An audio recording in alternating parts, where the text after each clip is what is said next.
en la revista de opinión Democracia.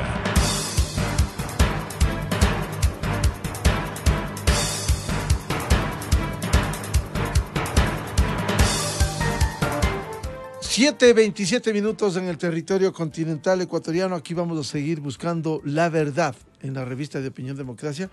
Hoy en un tema recurrente que lastimosamente el Estado ecuatoriano no ha logrado controlar por décadas: la minería ilegal. Ha habido esfuerzos, avances, una ley que deviene del 2009, aprobada la ley de minería. Sin embargo, esto pasa también por seguridad jurídica, esto pasa por la necesidad de inversiones, pero lastimosamente las noticias recurrentes, periódicas, no reflejan una buena imagen para el Ecuador. El último hecho de la semana anterior, cuando se observó que Zaruma, esta población al sur del país, se hunde por la minería ilegal, está carcomida en el suelo por esta explotación irracional, que a veces decimos los dirigentes de sectores gremiales, sociales, lo que hacen al decir no a la explotación minera, lo que hacen es que ilegalmente se incentive estos hechos que debieran ser condenados. Ya vivimos lo de Buenos Aires, al norte de la provincia de Imbabura, y Zaruma es una carga por décadas que cada vez vemos cómo se va carcomiendo esa ciudad, y lo que ocurrió la semana anterior, cuando de nuevo se abrió un socavón en Zaruma, provincia del Oro, la noche del miércoles 15 de diciembre pasado, y esto generó estupor entre los vecinos, entre la comunidad, porque lastimosamente se cayeron casas, 47 viviendas están en riesgo en área de menos de 300 metros lineales. Frente a este panorama, queremos dar la cordial bienvenida en la revista de Opinión Democracia a María Eulalia Silva, de la Cámara de Minería del Ecuador, el periodista Franklin Soria y el doctor Santiago Yepes, quien también fue titular de la Cámara Nacional de Minería. Un gusto, bienvenida, bienvenidos. Bueno, ¿cómo afrontar, doña María Eulalia Silva, esta nueva situación que evidencia lo malo que constituye la minería ilegal, en lugar de ir a la minería legal, que respete, por cierto, el medio ambiente y que le genere recursos, que es una de las mayores demandas de los propios sectores sociales del país? Muy buen día. Buenos días, Miguel. Buenos días con todos los radioescuchas de Radio Democracia. También saludan mis contertulios Santiago y Franklin en esta mañana. Creo que la mejor forma de frenar la minería ilegal es fomentando la minería formal, la estandarizada, la regulada, la que tiene un rostro, la que tiene un representante legal, un domicilio, la que rinde cuentas, la que está sujeta a control, regulación y exigencia. Esa es la mejor manera de frenar este azote. Un azote que cada vez penetra más, no solamente en el país, es un azote de la región y que la vemos, no es clandestino, la vemos cuando hay estas manifestaciones nefastas.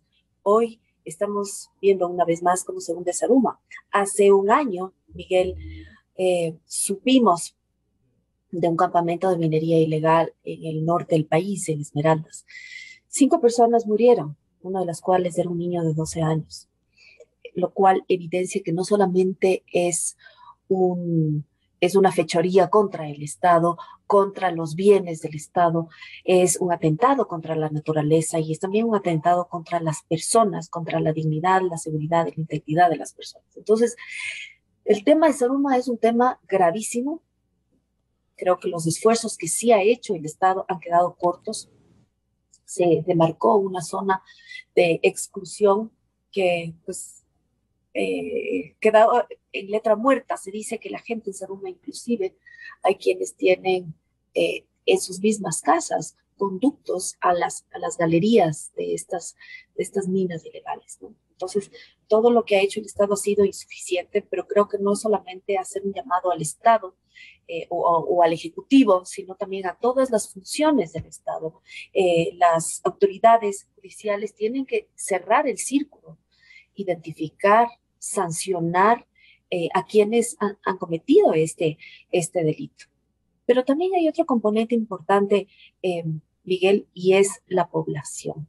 La población que poco a poco empieza a entender la diferencia entre una minería legal y una minería ilegal, una minería responsable y una minería que no. La minería formal es una fuente de empleo, de ingresos para los ecuatorianos, justamente en esas zonas, justamente en zonas donde no es que existan muchísimas otras alternativas, de tal manera que refrendo lo que dijo, una de las mejores formas de frenar el paso de la minería ilegal es apoyando a la que sí es formal, estandarizada y controlada. ¿Cómo concienciar, doña María Eulalia Silva, a las poblaciones, a las autoridades, de cuán beneficioso es la minería legal? Por cierto, siempre repetimos, con respeto al medio ambiente, con las debidas licencias del Estado, antes que estos hechos que finalmente terminan por dramas humanos. Miguel, la minería industrial tiene en operación apenas 2 años. Eso nos hace una industria prácticamente recién nacida y el potencial es enorme. Somos ya el cuarto rubro de exportación, por supuesto con el aporte de la pequeña minería también, pero ya somos el cuarto rubro de exportaciones. Durante los últimos años, hemos sido prácticamente la mitad de la inversión extranjera que ha llegado al país. De tal manera que este es un sector realmente de mucha expectativa y de mucho potencial para el Ecuador. Obviamente, parte de lo que hacemos en la Cámara es justamente ir comunicando, porque sigue estando la minería en un solo saco. Nos ponen, pues no nos distinguen, poco a poco empieza a haber esa distinción, pero hay dos maneras de tener minería en el país. La ilegal, que en realidad no es una minería, es una actividad delictiva, y la minería que es formal, regulada, controlada, etcétera, etcétera. Y solo para dar ciertos datos, Miguel, de los 221 cantones que tiene el país, el cantón donde más empleo hay, que crece a un ritmo del 20% anual, en un momento en el que 7 de cada 10 ecuatorianos en edad de producir no tienen un empleo formal, ese cantón es Yantzaza, de influencia directa de la mina Fruta del Norte. Y es solamente un ejemplo, ¿no? Tenemos 2 minas a nivel industrial y este es apenas un ejemplo. Imaginémonos cuando muchos de los proyectos que se encuentran en este momento en exploración vayan entrando a la etapa de operación. Eso es verdaderamente un impacto muy positivo en el Ecuador y en los ecuatorianos. Entonces, estamos en este camino de comunicar a las autoridades, de comunicar al país, de comunicar también a las localidades, algo que hacen las empresas. Y aprovecho este espacio para comentarle que aquello que a veces se escucha es que las comunidades están en contra de la minería ilegal. Estudios de percepciones demuestran que no es así. Las comunidades de directa influencia de los proyectos mineros son comunidades a favor, en general, a favor de la minería. Más bien, el activismo antiminero viene de zonas un poco alejadas, que en muchas ocasiones tienen intereses personales o intereses políticos. Bienvenido al doctor Santiago Yepes, expresidente ejecutivo de la Cámara de Minería del Ecuador. ¿Cómo afrontar de esto que hemos venido hablando tanto tiempo? Recuerda usted precisamente cuando hablábamos del anterior caso de tantos que ha habido, el de Buenos Aires. ¿Cómo lograr cortar al menos el caso de Zaruma? Es un hecho que se mantiene por décadas. Y si bien, como decía la presidenta ejecutiva de la Cámara de Minería del Ecuador, María Eulalia Silva, se han tomado algunas medidas, todavía resultan insuficientes frente a una realidad que carcome a las ciudades. Buen día, Santiago. Gracias, Miguel. Un saludo especial para ti, un saludo especial para quienes nos escuchan en esta prestigiosa radio y obviamente un abrazo a mis queridos amigos Franklin y María Eulalia. Una aclaración corta. Yo fui presidente del directorio de la Cámara y efectivamente el tema de la minería ilegal es un tema complejo, es un tema social bastante grave. No nos olvidemos que hay una disposición constitucional que finalmente determina que no es posible hacer minería en centros urbanos. He escuchado con cierta preocupación el decir que se va a extender la zona de exclusión de Zaruma para que los ilegales no hagan minería ilegal. Primero, un error haber reducido la zona de exclusión en Zaruma. Y segundo, al minero ilegal no le importa que haya zona de exclusión o no. Al minero ilegal no le importa que exista una prohibición constitucional. Entonces, ¿qué hacer para que la minería ilegal salga de Zaruma? Pues ejecutar la ley, que finalmente las autoridades tengan que tomar este delito porque es un delito con toda la severidad y simplemente que se haga cumplir la ley. Los mineros formales, yo varias veces he dicho, muchas veces nosotros incluso hacemos mal en tratar a la extracción ilegítima de minerales como minería ilegal. Peor lo hacen aquellos que se refieren a actividades ilícitas como actividades mineras. Aquellos quienes, como decía María Eulalia, tenemos un título, tenemos un domicilio, tenemos requerimientos sumamente fuertes que cumplir, pues lo hacemos con toda la obligación y con todo el derecho que nos emite un título minero. En el caso de los ilegales, pues lamentablemente es su deseo inconsciente, su deseo sin duda sumamente fuerte de tener un ingreso sin respetar al erario nacional, sin respetar la seguridad de Zaruma, sin respetar las consideraciones ambientales, simplemente por tenerlo. Este es un delito que debe ser sancionado con la rigurosidad que la ley lo exige. ¿Qué hacer con la situación de Zaruma, Santiago? Miguel, es un tema complejo, no es un tema de ahora. Hemos visto lamentablemente que el tema de Zaruma se ha repetido en varias ocasiones. Creo que finalmente debe partir de un análisis profundo, técnico, en la parte estructural, de qué es lo que se debe hacer para prever que no existan nuevos socavones. Y obviamente, dentro de la parte jurídica, legal y de control, que las autoridades, en este caso el Ministerio de Recursos Naturales, no renovables y energía, el Viceministerio de Minas, quienes con mucho afán ahora están buscando la manera de detener una actividad ilegal, la Policía Nacional, el Ejército, tengan finalmente una actividad sumamente fuerte contra mineros ilegales, metan a la cárcel a esta gente y el Ministerio del Ambiente también, quien no se da cuenta finalmente que se está generando un impacto fuertísimo en contra del medio ambiente sin que esto de alguna manera sea controlado. Quienes describimos o describen una realidad basada en hechos, con testimonios humanos, precisamente es el periodismo. Quiero saludar a Franklin Soria, uno de ellos. ¿Cómo ve esta situación recurrente que se repite y que, contrariamente, cada vez causa mayores y serios problemas, en este caso en la comunidad de Zaruma? Muy buen día, Franklin. Por favor, el audio, Franklin.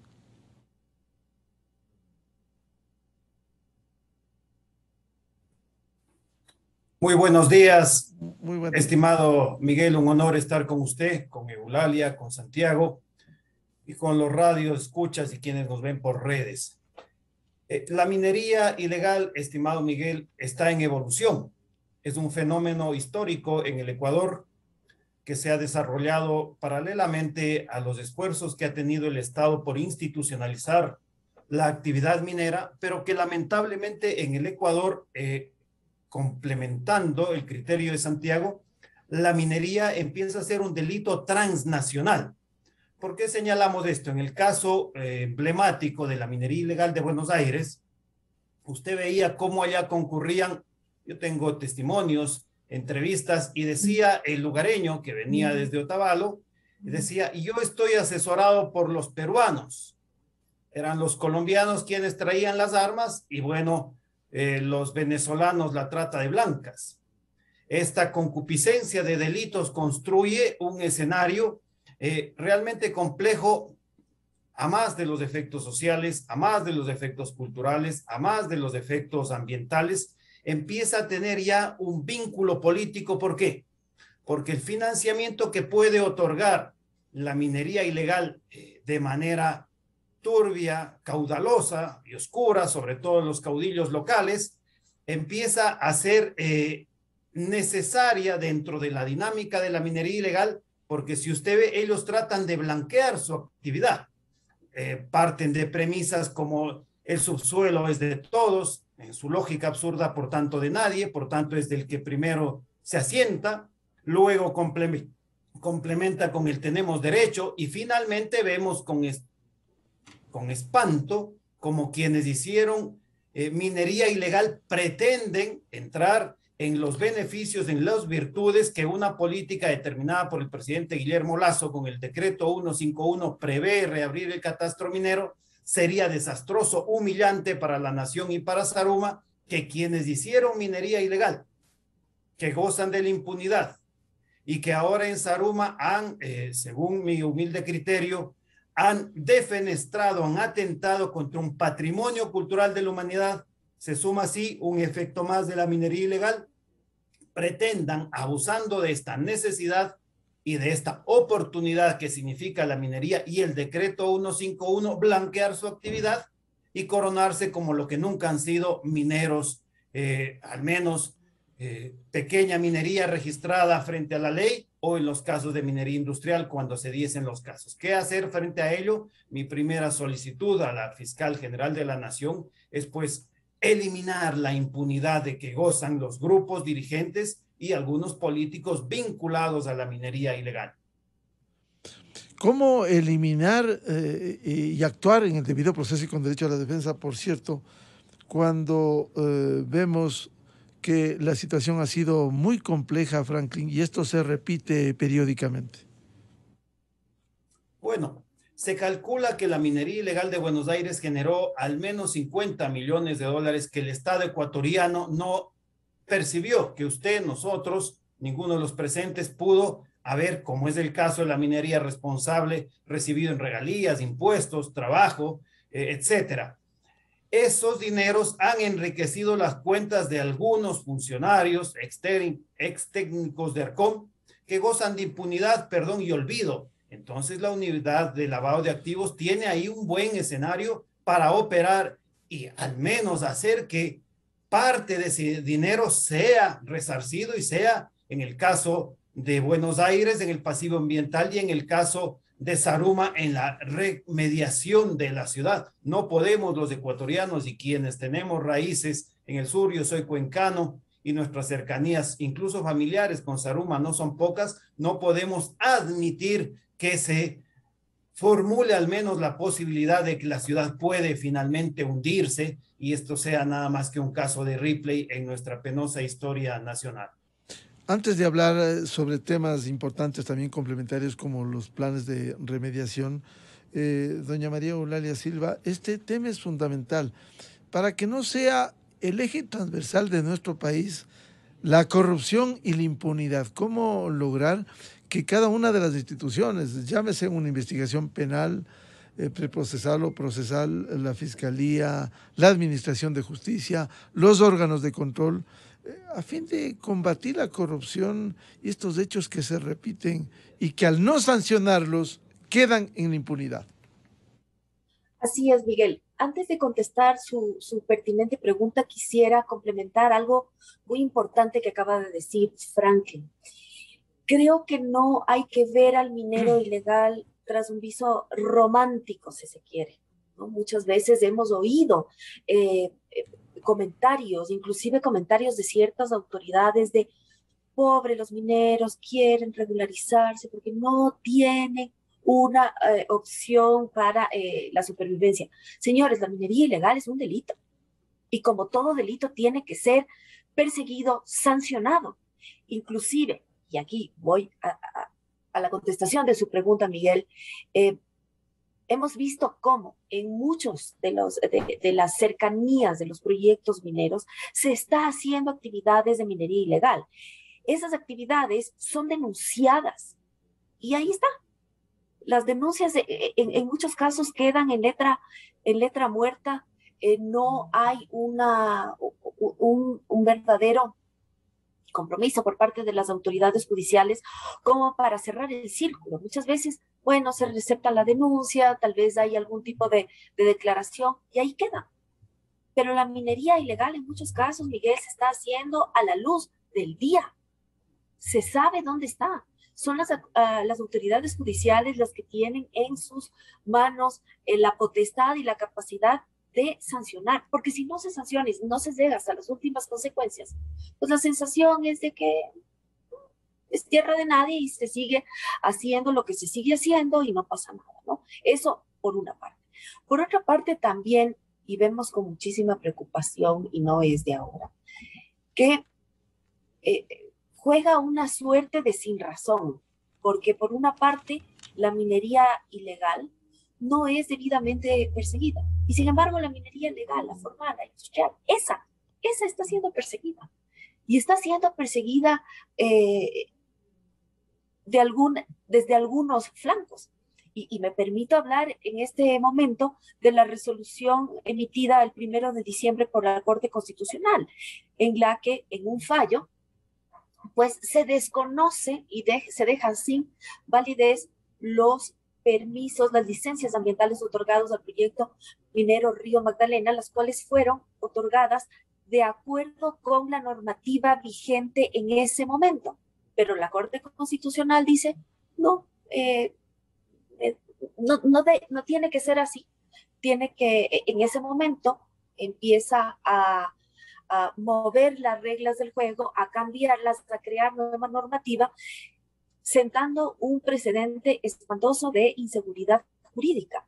Entonces se da de baja unas licencias ambientales que fueron legalmente otorgadas, licencias ambientales que, por cierto, son la base para controlar, para regular, para tener una hoja de ruta de cómo se va a hacer las operaciones mineras en esa zona, una zona que, por cierto, ahora que han sido desconocidos estos títulos mineros, nos entra la pregunta de no solamente de por qué se genera esta inseguridad jurídica, sino a futuro cómo este tipo de decisiones van a la larga a promover actividades de minería ilegal donde no hay controles. El otro tema, doña María Eulalia Silva, que tiene que ver con los planes de remediación, cómo lograr frente a realidades que han hecho tanto daño a la naturaleza. Miguel, yo quisiera empezar haciendo una puntualización, y es que estamos en siglo XXI. Hoy los parámetros de transparencia, los parámetros de participación social y también la tecnología y la innovación son una ventaja para desarrollar hoy una industria de este tipo. Toda actividad minera se basa en una licencia ambiental. Esa licencia ambiental, a su vez, tiene como base un plan de manejo ambiental, que es una hoja de ruta en donde se dice, ok, este es el territorio de la concesión, cómo está ese territorio, de qué manera se lo va a intervenir, de tal manera de prever, controlar y mitigar cualquier eventual impacto, cómo se van a dar cada una de las fases de operación y, por supuesto, cuando una mina termina su vida útil, arranca una fase muy interesante que es la fase de cierre de mina. En ese cierre de mina se buscará poner ese territorio en las condiciones en las que fue entregado originalmente. Y eso ya vemos cómo sucede en otros países, países como Canadá, países como Australia, inclusive en el mismo Perú. Existen zonas totalmente rehabilitadas, zonas naturales, donde pues hay una biodiversidad, donde las familias van a hacer sus excursiones de fin de semana y que no se pueden imaginar que alguna vez allí hubo una mina. Y también aprovecho para hablar del agua. El agua, que es obviamente una legítima preocupación de mucha gente cuando piensan en minería. Aprovecho el espacio para comentarles que en la industria minera, el agua que se utiliza no puede ser utilizada de cualquier parte ni en cualquier cantidad. Justamente es la licencia ambiental la que establece de dónde ese proyecto u operación minera va a tomar el agua. Cuando se capta esa agua, se monitorea de tal manera para saber en qué estado entra esa agua. El agua es utilizada tanto para las actividades industriales como para las actividades domésticas, digamos, de campamentos, con su respectiva permiso de agua, pero es utilizada y reutilizada, y cuando va a ser de vuelta al ecosistema, es debidamente monitoreada. Cuando esos parámetros indican que el agua está en iguales condiciones de la que se tomó, entonces es de vuelta al ecosistema. Obviamente, ¿cómo se consigue esto? Con los debidos tratamientos de esa agua. ¿Y qué hemos visto en la práctica? En la práctica hemos visto, y así lo dicen los monitoreos, no solamente los que hacen los proyectos mineros, sino los que hacen laboratorios independientes, hemos visto que en muchas ocasiones esa agua inclusive sale en mejores condiciones de las que fue tomada del ecosistema. Eso es una minería responsable, una minería que hace un seguimiento paso a paso del recurso hídrico, de tal manera que así se asegura que no se está perjudicando en lo más mínimo al agua de los ecosistemas circundantes. Bien, entonces habría que, doctor Santiago Yepes, habría que profundizar, por un lado, para que no haya impunidad y haya corrupción, y por otro, ya específicamente, lograr estos planes de remediación ambiental. Miguel, el tema es bastante complejo, pues a quien le toca costear cualquier proceso de remediación ambiental, a quien le tocará costear cualquier tema estructural que deba hacerse en Zamora, lamentablemente es a todos los ecuatorianos. En una economía golpeada, en una economía que está en búsqueda de recursos y en el que finalmente, concuerdo completamente con María Eulalia, son muchas las puertas que se van cerrando a la minería formal. Recuerdo el caso de Río Blanco, caso en el que existió mucha ilegalidad desde el punto de vista jurídico. El proyecto Río Blanco está detenido para los mineros formales, pero sí activo para los mineros ilegales que están trabajando en el yacimiento, que están extrayendo minerales, que no pagan impuestos, que finalmente están hurtando, robando un recurso de los ecuatorianos, a vista y paciencia de todo el mundo, a vista y paciencia de los antimineros, a vista y paciencia de los ambientalistas, a vista y paciencia de las autoridades constitucionales, quienes finalmente lo que hacen es cerrar las puertas a una minería formal que genera recursos, que tiene un concesionario, que tiene una obligación legal de realizar su actividad con altos estándares ambientales, con protección de las fuentes hídricas, y finalmente dar paso a una actividad ilegal que genera lo que está generando ahora la situación en Zaruma. Por lo tanto, es lamentable que nosotros como ecuatorianos, como personas que ejecutamos actividades lícitas, tengamos finalmente que costear un pago sumamente alto por una actividad irracional que es un delito y finalmente debe ser totalmente sancionado por la ley. Franklin Soria, ¿cómo entender estas acciones de la minería ilegal? Y hemos visto en diferentes zonas del país, sea en la frontera norte, en la frontera sur, que no son personas que actúan de una manera aislada, sino a veces con recursos, incluso con tractores, es decir, tienen casi una infraestructura instalada que permite destruir la naturaleza desde una visión irracional de la explotación minera. Recordemos, y este caso es anecdótico, y evidencia la dimensión nacional que tiene la minería ilegal, que en un momento dado puede expresarse en Esmeraldas, en Buenos Aires, en Zaruma. Yo recuerdo perfectamente que en la plaza central de Buenos Aires, donde hoy, pues afortunadamente ha retornado el orden, durante el boom de la minería ilegal, ¿sabe qué existía, estimado Miguel? Había alquilado en una casa de los lugareños, puesto un letrero que decía Embajada Zarumeña. Esa embajada zarumeña era la que financiaba, compraba, asesoraba a aquella minería ilegal que estaba en la montaña. ¿Frente a qué se enfrenta el Ecuador?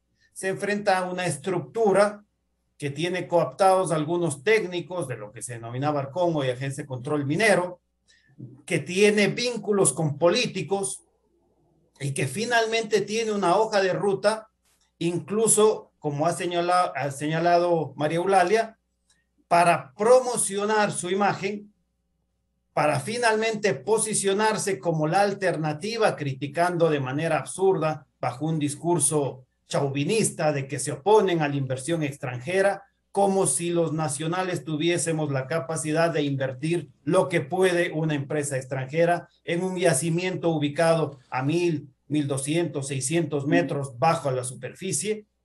Entonces, ¿qué significa todo esto? Que la minería ilegal ya tiene un molde preestablecido que aplicaron en Perú y que el mejor ejemplo de lo que causa la jurisprudencia constitucional, ya lo ha señalado Santiago, lo podemos ver en Colombia. En Colombia hace algunos años se dio una verdadera pandemia de consultas populares antimineras.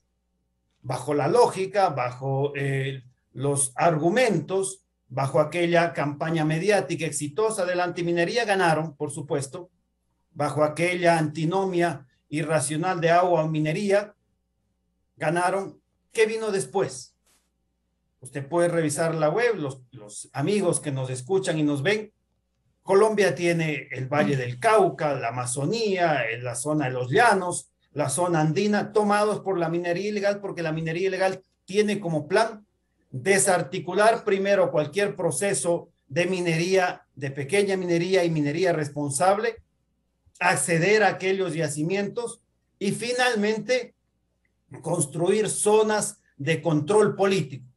Llama la atención de manera extraña, de manera sospechosa, aquella visita del ex candidato presidencial Yacu Pérez a Zaruma. ¿Qué va a hacer Yacu Pérez en Zaruma? ¿Sabe de un relleno para recuperar la ciudad? ¿Sabe algo de patrimonio cultural? ¿Ha llevado vitualla a las familias? ¿O ha ido a hacer campaña política sobre la desgracia de una ciudad? ¿O finalmente, es una hipótesis que yo la manejo, fue a visitar a aquellos sus socios de la minería ilegal de Buenos Aires, a quienes recibió en su oficina Lecuarunari en Quito junto al Consejo Provincial en el año 2018 y que él en un programa televisivo no pudo negarlo? Entonces, ¿qué estamos viendo? Que atrás de la minería ilegal, que coincide en discursos y tiempos con la antiminería extremista, haya una hoja de ruta para llegar al poder político del Estado y defenestrar el derecho y la necesidad que tiene un Estado de construir industria, en este caso minera, y de explotar racionalmente sus recursos naturales. Incluso un acuerdo completamente ambientalista, el Tratado de Escazú, permite y contempla el derecho, las posibilidades de un Estado, más aún como el nuestro, en la crisis que está, de explotar los recursos mineros. nos enfrentamos, querido Miguel, a una ofensiva de la minería ilegal que trasciende a lo político. Bien, frente a este panorama, sí sería bueno esbozar algunas acciones, más allá de las que ha tomado ya el gobierno, la declaratoria de estado de excepción, de la emergencia, y coger experiencias buenas. ¿Qué hizo María Eulalia Silva, por ejemplo, Chile, para esa gran explotación del cobre y minerales que tiene en su suelo? Miguel, yo creo que estamos en una época muy conveniente. Pese a pese a todas las dificultades, creo que es muy distinto desarrollar minería hace 50 años, hace 100 años, que desarrollarla en 2021, 2022 y en adelante, ¿no? Hay una serie de herramientas que se cuentan, tecnología de punta, innovación, herramientas de transparencia. El Ecuador es parte ya del EITI, de la Iniciativa para la Transparencia de las Industrias Extractivas. Eh, y creo que estos son componentes absolutamente necesarios para ir construyendo esa gran industria. Se necesita una ley de consulta previa. La consulta previa es un mecanismo de participación ciudadana establecido por la Constitución que justamente lo que establece es un mecanismo para que las poblaciones del área de influencia puedan tener información y una participación dentro de los beneficios de esos proyectos. La OIT ya ha establecido un parámetro para la consulta previa en una serie de países, en Colombia, en Perú, por ejemplo, en donde se están dando estas consultas previas de manera positiva. Ojo, la consulta previa no puede ser confundida con consulta popular. La consulta popular es una cosa, la consulta previa es un mecanismo de participación ciudadana establecido para este tipo de actividades extractivas. Entonces, creo que tenemos una gran oportunidad en las manos, Miguel. El Ecuador es un país que en lo muy poco concesionado y en lo muy poco explorado ya se han encontrado yacimientos de talla mundial. Esos yacimientos de talla mundial, más allá de las inversiones, más allá de los minerales, más allá de los impuestos, es beneficio para los ecuatorianos. Es una forma de convertir esos recursos naturales, la minería bien hecha es la forma de convertir esos recursos naturales en bienestar, en empleo, en educación, en salud. Entonces, tenemos una gran oportunidad.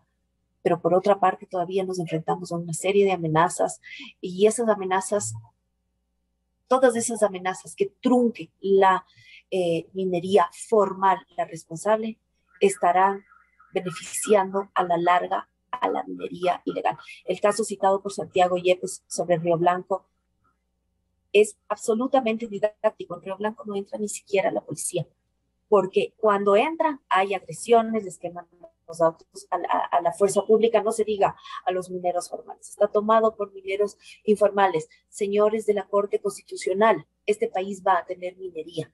Eso que no quepa duda. La pregunta es qué tipo de minería se quiere. ¿Una minería formal? ¿Una minería a la que se le pueda controlar, a la que se le puede exigir, a la que cumple estándares? ¿O una minería informal que, como Franklin bien lo describe, no es un delito local, es un delito transnacional y que está ligado además con las fuerzas nefastas y poderosas del narcotráfico? Bien. Doctor Santiago Yepes, ¿cómo con experiencias como la de Chile lograr actuar en el marco de la ley y recuperar lo que pudiera permitir incluso mayor inversión extranjera en el sector minero? Desde el punto de vista institucional, quizás no hay debilidad del caso de las instituciones como Arco. Miguel, un tema importante. Creo que para combatir la minería ilegal simplemente hay que cumplir la ley. Lo que ha venido pasando en Zamora, en el Alto Ñangaritza, a vista y paciencia de las autoridades. Lo que ha venido pasando en Zaruma, a vista y paciencia de las autoridades. La reducción de la franja de exclusión ha sido sin duda un error que hay que corregirlo. Lo que ha venido pasando en Esmeraldas respecto a la minería ilegal. Lo que ha venido pasando en Congüime con minería ilegal en Zamora es lamentable. Por lo tanto, hay que cumplir la ley. Por otro lado, concuerdo plenamente con María Eulalia, las puertas se van cerrando lamentablemente a aquella minería que trae tecnología, que trae inversión, que finalmente lo que busca es desarrollar, sí, un yacimiento minero, pero generando mucha inversión en los sectores de influencia de los proyectos. En este sentido, pues creo que el tema, sin duda, penoso de lo que ha ocurrido con la Corte Constitucional es probablemente momento para otro diálogo profundo, pero sí decir que el tema de la Corte Constitucional, un tema incluso confiscatorio y atentatorio en contra de los derechos de las empresas que hemos obtenido legítimamente nuestras concesiones en el país, es un tema que llama sumamente la atención. Aprovechar de manera responsable nuestros recursos es nuestra obligación. Debemos hacerlo con empresas que tienen alto reconocimiento, que invierten finalmente muchos años, porque hay que decir que la minería industrial no se desarrolla de hoy para mañana.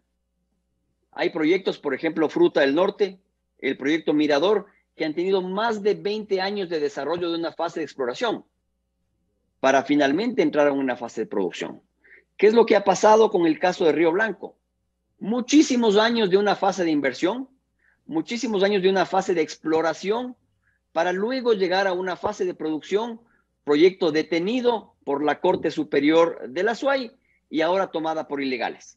Por lo tanto, debemos tener una coherencia institucional como país que finalmente nos lleve a aprovechar de una manera razonable, de una manera controlada, nuestros recursos naturales, que sí, son finitos y por eso hay que hacerlos con una racionalidad, pero hay que hacerlos enmarcados en la ley y finalmente aplicar la justicia para erradicar este gran delito transnacional, este gran delito que tiene otros delitos simultáneos, que es la minería ilegal.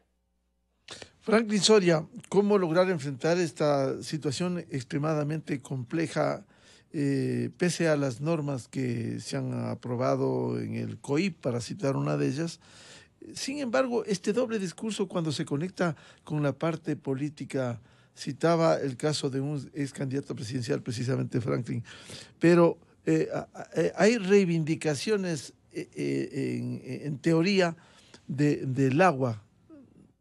Sin embargo, la minería ilegal, ¿acaso no está contaminando a los propios ríos de manera indiscriminada, sin controles, con lenidad de las autoridades, Franklin?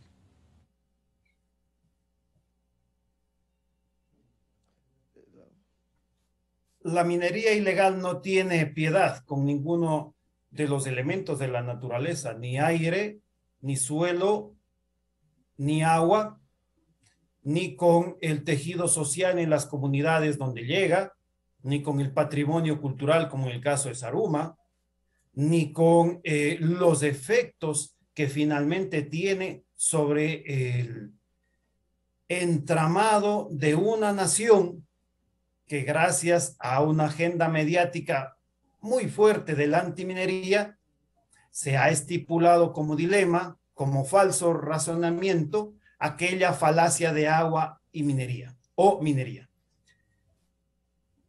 No solo es el Ecuador quien realiza actividad minera, todos los estados en el mundo lo realizan. La antiminería postula el ejemplo de Costa Rica como un paradigma en el cual no se hace minería porque aquel país prohibió la minería metálica en su territorio.